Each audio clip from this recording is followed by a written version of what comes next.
আমাৰ ডিমৌত medical college আৰু cancer হস্পিটেলৰ নিৰ্মাণৰ কাম চলি আছে। মেডিকেল কলেজৰ নিৰ্মাণৰ কাম প্ৰায় 20% আৰু কেঞ্চাৰ হস্পিটেলৰ নিৰ্মাণৰ কাম প্ৰায় 65%।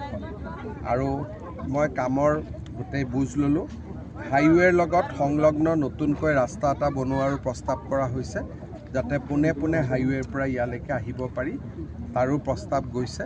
আৰু মই ভাবোঁ যে নিৰ্ধাৰিত সময়ত দুইটা অনুষ্ঠানে হৈ উঠিব। আৰু ইয়াত যে স্থানীয় নিবনুৱা আছে, ইয়াত সংস্থাপন পোৱা আশা আছে। স্থানীয় নিবনুৱাৰ কথাটো এনেকুৱা যে আপোনালোকে জানে যে আজিকালি ADREৰ পৰীক্ষা হয়, পৰীক্ষাত অৱতীৰ্ণ হ'ব লাগিব নাৰ্ছ বা বিভিন্ন ধৰণৰ।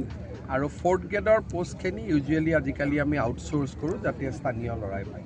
আৰু ইয়াত যিখিনি আপোনাৰ আছে, মোৰ মতেদি ইউজুৱেলি এনেকুৱা এখন ডাঙৰ কমপ্লেক্স এটা বনাওঁতে 3 বছৰ লাগে। গতিকে এতিয়া 15% কাম হৈছে, গতিকে এইটো স্পীডত যদি যায় আৰু 2.5 বছৰ। আৰু ইয়াত আৰু দেখিছোঁ আমি কাষত বহুকেইটা কোম্পানী আছে বা এনেকুৱা ফেক্টৰী আছে, এইকেইটা এবাৰ হস্তান্তৰ কৰা হ'ব নেকি? নাই, যিখিনি মাটি আমাক ল'ব লগা হ'ল লৈ ল'লোঁ। আৰু আমাক খালি পোনে পোনে হাইৱেত যাবৰ কাৰণে ৰাস্তা লাগে। বাকী মেডিকেল কলেজ কেঞ্চাৰৰ কাৰণে আমাক 85 বিঘা মাটি লাগে, আমাৰ হৈ গ'ল।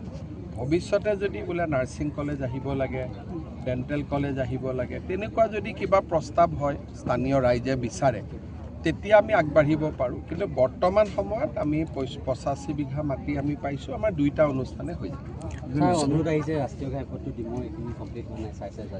শিৱসাগৰ ডিমৌ পথছোৱা অলপ শ্ল' চলি আছে, মই নিজে চায়ো গৈছোঁ আৰু ডেফিনেটলি মই গৈ ক'ম। আমাৰ ফেব্ৰুৱাৰীৰ ভিতৰত গোটেই ৰাস্তাটো হ'ব লাগে, কিন্তু এই পৰ্চনটোৱে অলপ লেহেমীয়া হৈ আছে। সেইটো কাৰণে আমি চেষ্টা কৰিম যাতে সেইটোও হৈ যায়। ধন্যবাদ।